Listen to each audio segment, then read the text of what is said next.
On 30 September 2016, the police were searching one of my villas located in Castellammare di Stabia when they found two paintings by Van Gogh.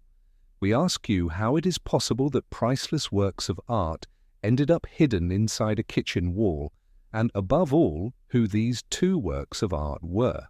The answer bears my name, Raffaele Imperiale, one of the most important drug traffickers in the world.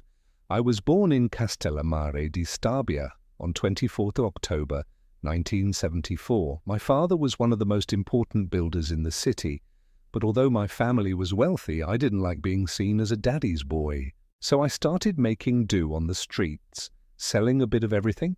For a while they called me Ciccio Ferrarelle, because I sold bottles of natural water from the well-known brand. One day, a group of men kidnapped me with the intention of demanding a ransom from my family, but I managed to escape, a story that still remains a mystery today. My older brother, who had moved to Amsterdam in the meantime, called me and told me to join him because there were good earning opportunities. He owned a coffee shop that sold marijuana and hashish, legal substances in the Netherlands. So, at just turned 21, I achieved it. However, less than a year after I arrived, my brother died, leaving me the Rockland coffee shop as a legacy. I immediately understood that even behind the sale of so-called soft drugs there was a huge illegal traffic. So I started to meet various Dutch criminals with whom I could buy and resell excellent quality marijuana at a very affordable price. I started to collect huge amounts of money and, like a good Italian, I opened a restaurant in the centre. In a short time, it has become one of the most popular restaurants in all of Amsterdam. The restaurant was a good move, not only because it invoiced, but above all, because it allowed me to clean up the money. One day, two men affiliated with the Di Lauro clan under the wing of Raffaele Imperiale asked me if I could bring large quantities of marijuana into the Neapolitan territory. I agreed, saying that I would take care of everything and that they just had to prepare the money. This is how my collaboration with the Camorra began.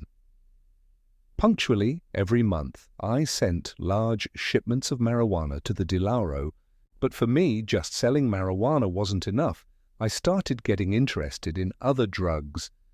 Thanks to Dutch traffickers, I made a contact who had a laboratory for manufacturing ecstasy.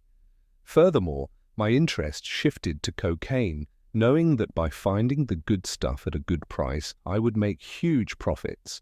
I knew immediately that I had to go directly at the source to earn the most, so I went to countries like Colombia and Peru to speak directly with suppliers, avoiding intermediaries. This is how the relationships that would make me one of the biggest narcos in the world began. I also formed relationships with Moroccan traffickers who dealt hashish, so much so that I went to Morocco several times to treat gigantic quantities of smoke. After Paolo Di Lauro decided to leave command to his sons, there were heated discussions within the clan. On the one hand, the children of millionaire Ciruzzo, on the other, the group founded by the Amato Paganos, who will be called the Splinterists or even the Spaniards, given that they had their base in Spain. This is how the bloody Scampia feud broke out. In 2011, a turncoat from the Amato Pagano clan said that I was capable of guaranteeing the import of any drug for several tons at a time.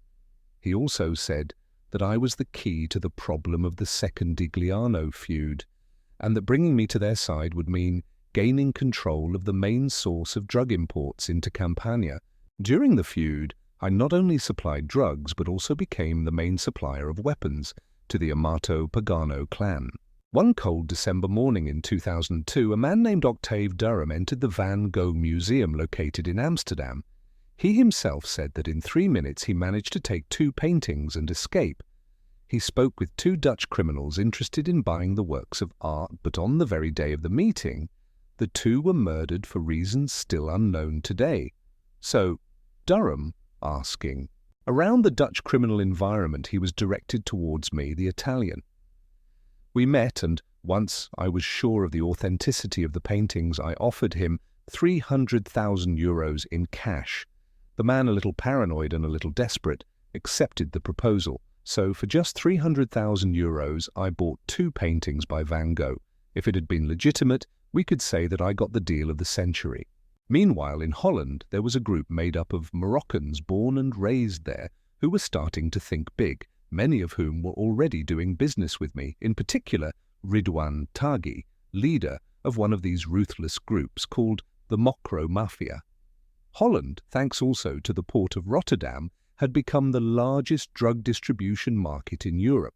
I met a major Chilean trafficker named Richard Riquelme Vega, nicknamed El Rico, described by the local press as the most dangerous Chilean in the world.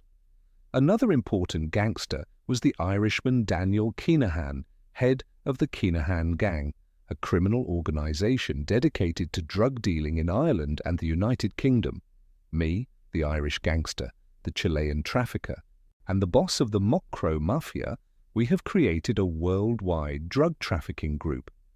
Our base was in Dubai, so much so that at the wedding of the Chilean Narcos, the American DEA infiltrated and managed to make a video where the 4 of us criminals were celebrating in the luxurious Burj Al Arab Hotel, symbol of the city of the emirs.